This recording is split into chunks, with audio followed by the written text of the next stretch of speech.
Mari kita lihat berapa banyak benda berbentuk spiral yang bisa kamu temukan di sekitarmu saat ini. Aku yakin ada lebih banyak dari yang kamu pikirkan. Spiral mungkin tersembunyi di kelopak bunga tanaman hiasmu. Spiral mungkin sedang menatapmu dari cangkang kerang yang kamu bawa pulang dari perjalanan terakhirmu ke pantai. Kalau benda-benda ini kurang terasa familiar, kamu bisa ke depan cermin dan menoleh sedikit ke samping. Kalau kamu belum sadar, bahkan telinga kita sendiri pun berbentuk seperti spiral. Kenapa alam tampaknya punya preferensi terhadap bentuk ini? Banyak teori yang ingin menjelaskan perilaku aneh ini. Salah satunya didasarkan pada deret Fibonacci. Matematikawan Italia ini pada awalnya nggak terlalu peduli dengan spiral. Dia sedang mempelajari kelinci ketika menemukan teori ini. Fibonacci menemukan deret ini sebagai solusi untuk masalah yang melibatkan pertumbuhan populasi kelinci. Mari kita buat ulang eksperimennya. Kalau kamu meletakkan sepasang kelinci di ruang tertutup, berapa pasang kelinci yang akan kamu temukan di sana setelah 1 tahun? Untuk memecahkan masalah ini, Fibonacci mengajukan beberapa kondisi untuk eksperimen teoritisnya, bahwa semua kelinci dilahirkan sebagai pasangan, 1 jantan, 1 betina. Kelinci-kelinci tersebut juga mulai bereproduksi setelah 1 bulan. Selain itu, setiap pasangan kelinci menghasilkan 1 pasang anak setiap bulannya. Dan yang terakhir, tidak ada kelinci yang mati di akhir tahun. Dengan menggunakan asumsi-asumsi ini, Fibonacci melihat deret angka ini.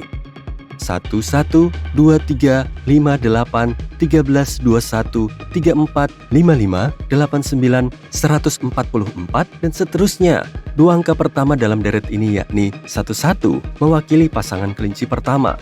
Angka berikutnya, 2, menunjukkan jumlah pasangan kelinci setelah bulan pertama. 1 pasang kelinci pertama ditambah 1 pasang keturunan. Angka keempat, 3, menunjukkan jumlah pasangan setelah bulan kedua. 2 pasang kelinci pertama ditambah 1 pasang keturunan. Dan seterusnya. Dia segera menyadari bahwa deretnya terdiri dari angka-angka di mana setiap angka adalah jumlah dari 2 angka sebelumnya. Banyak ahli matematika lain telah meneliti deret ini selama bertahun-tahun. Mereka terkejut ketika menemukan bahwa sistem ini ditemukan dalam banyak struktur alami, seperti susunan daun pada batang dan susunan biji pada bunga matahari.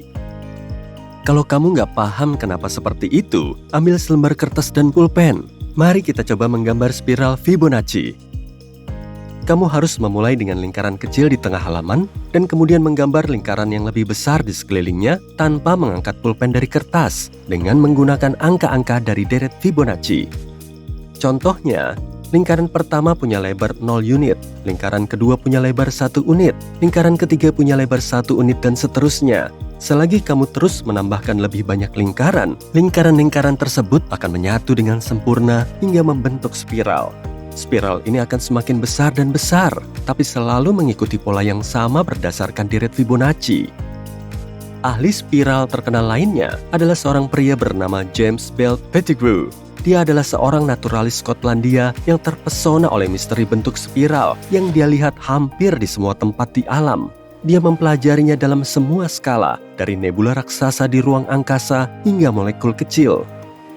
Meski telah melakukan penelitian, dia tidak menemukan dari mana spiral itu berasal. Dia yakin bahwa itu tidak mungkin hanya secara fisik, dan dia percaya bahwa organ-organ pada tanaman dan hewan tidak hanya berbentuk seperti spiral, tapi juga bekerja dengan cara spiral. Pusat dari penelitian seumur hidup tentang bentuk unik ini adalah jantung manusia. Pettigrew percaya bahwa struktur spiral jantung adalah pusat misteri dari semua misteri. Dia juga berpikir bahwa bentuk ini merupakan penyebab kontraksi otot dan darah yang mengalir di dalam jantung kita. Alasan kenapa spiral tampak ada di mana-mana mungkin sangat sederhana, efisiensi. Lihatlah bunga matahari sebagai contohnya.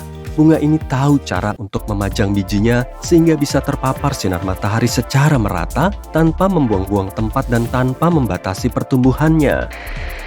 Tangga spiral juga contoh yang bagus. Tangga ini bekerja lebih baik. Kamu lebih mudah menaikinya dan tidak memakan banyak tempat dibandingkan tangga biasa.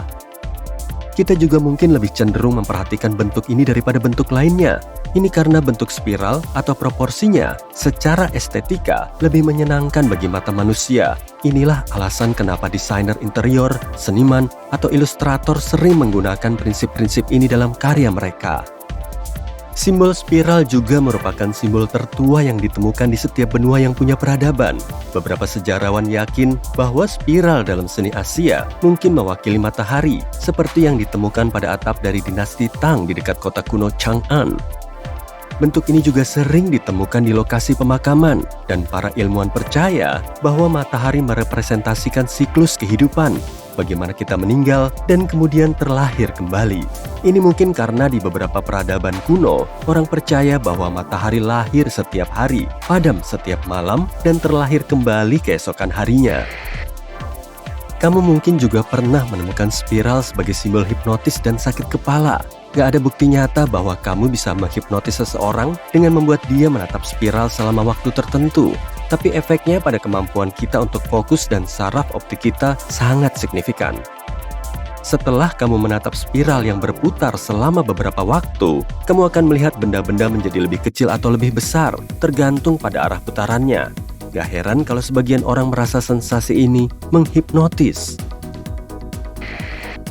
Salah satu ciri khas DNA adalah bentuknya yang spiral. Bentuk ini juga disebut heliks ganda.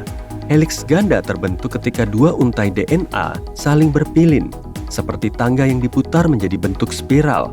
Ada banyak alasan kenapa bentuk spiral ini penting. Pertama, bentuk spiral memungkinkan DNA jadi ringkas dan efisien. Heliks ganda dapat mengemas banyak informasi genetik ke dalam ruang yang kecil, sehingga memungkinkan sel untuk menyimpan materi genetik dalam jumlah yang sangat banyak di area yang kecil. Kedua, bentuk spiral memungkinkan DNA untuk menjadi fleksibel dan responsif terhadap perubahan di lingkungan kita. Karena heliks ganda terdiri dari dua untai yang dapat bergerak relatif satu sama lain, DNA kita dapat berubah bentuk. Terakhir, bentuk spiral DNA memungkinkannya untuk berinteraksi dengan molekul lain di dalam sel. Mari kita lihat gambaran besarnya. Maksudku yang terbesar dari semuanya, yaitu galaksi-galaksi yang ada di alam semesta kita. Galaksi-galaksi itu juga berbentuk spiral karena rotasi dan adanya materi gelap. Ketika galaksi berputar, bintang-bintang dan awan gas di dalam galaksi bergerak melingkar mengelilingi pusatnya. Gerakan ini menciptakan bentuk spiral karena bintang-bintang dan awan gas ditarik ke arah pusat sistem.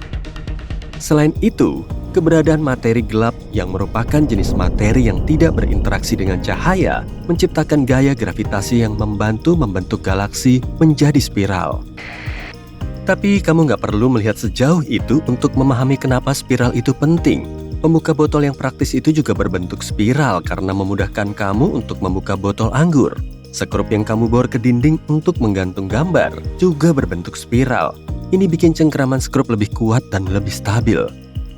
Punya buku catatan di meja?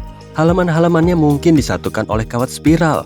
Ini memudahkan kamu untuk menelusuri buku catatan tanpa merusak halamannya.